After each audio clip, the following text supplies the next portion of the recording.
Pranab news official চ্যানেলে আপনাদের সবাইকে স্বাগত। আশা করি আপনারা সকলেই ভালো আছেন। আজ একটা আপডেট দেওয়ার জন্য ভিডিওতে এলাম। তার আগে বলি, যারা চ্যানেলটি প্রথম দেখছেন আপনারা প্রত্যেকে লাইক, শেয়ার, কমেন্ট ও সাবস্ক্রাইব করবেন। আর যারা চ্যানেলটি দীর্ঘদিন দেখছেন কিন্তু লাইক শেয়ার করেননি, আপনারা প্রত্যেকে লাইক, শেয়ার, কমেন্ট ও সাবস্ক্রাইব করে চ্যানেলটির পাশে থাকবেন। তো আপডেটটি হলো, আজকে ডিভিশন বেঞ্চ এসএলএসটি নোটিফিকেশন নিয়ে যে হিয়ারিং ছিল, গতকালও হিয়ারিং হয়েছে, আমি গতকাল জানিয়েছিলাম, আজও হিয়ারিং হয়েছে। তো আজ হিয়ারিং শেষে যে তথ্য জানা গেছে যে সিঙ্গেল বেঞ্চ যে অর্ডার দিয়েছিল সেই অর্ডারটাই ডিভিশন বেঞ্চ বহাল রেখেছে। তো অর্ডার সেইভাবে কোনো চেঞ্জ হয়নি।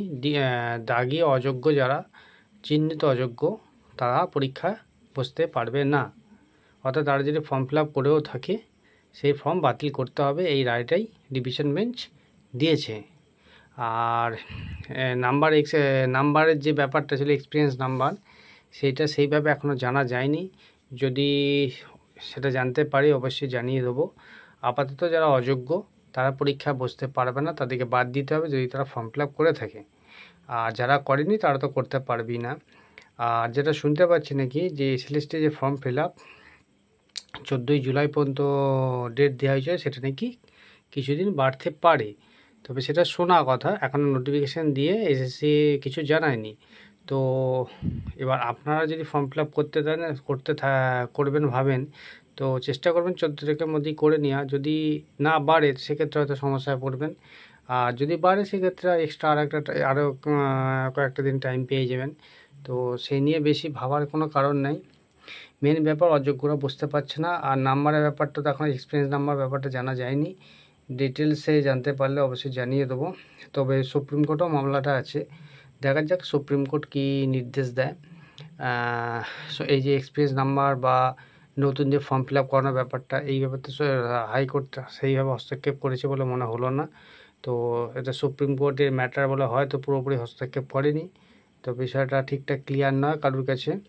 তো সুপ্রিম কোর্ট খুলবে 14ই জুলাই। তো দেখা যাক কবে হিয়ারিং হয়। তো হিয়ারিং হলে বিস্তারিত আমরা জানতে পারবো। তো যতটুকু শুনতে পাচ্ছি কানাঘোষা, সেটা হচ্ছে সম্ভবত এই নোটিফিকেশানটা কিছু হয়তো এডিট হতে পারে, কিছু সংশোধন হয়তো হলেও হতে পারে। কারণ এখানে নতুনদের যে ফর্ম ফিল আপ করানো হয়েছে সেটা আদৌ কি সুপ্রিম কোর্ট বলেছিল?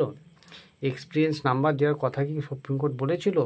এই বিষয়গুলো হয়তো সুপ্রিম কোর্ট সেই বিষয় নিয়ে আলোচনা করে নিশ্চয়ই নির্দেশ দেবে। তো কি নির্দেশ দেয় এখনই কিছু বলার সময় আসেনি, কারণ কি নির্দেশ দেবে আমরা কেউ জানি না।